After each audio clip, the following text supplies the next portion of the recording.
હે guys, welcome to chemistry Gujarati medium. સ્વાધ્યાય 1.7માં question છે કે 100 ગ્રામ કોપર સલ્ફેટમાંથી કેટલું કોપર મેળવી શકાય.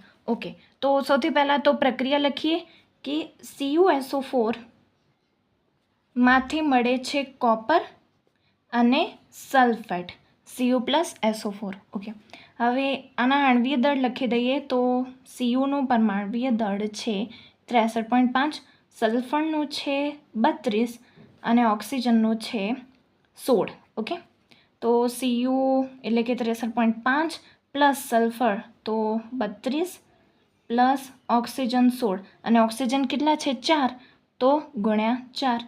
તો આ કેલ્ક્યુલેટ કરીને આન્સર આવે છે 159.5 ગ્રામ.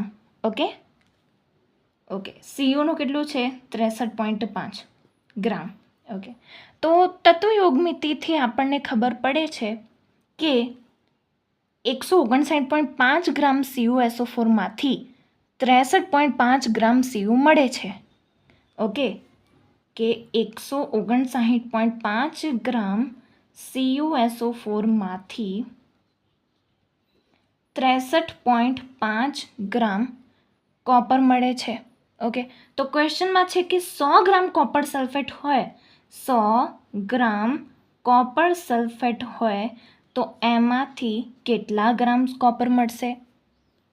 ઓકે, તો હવે ક્રોસ મલ્ટીપ્લાય કરીએ તો 63.5 ગુણ્યા 100 ભાગ્યા 159.5.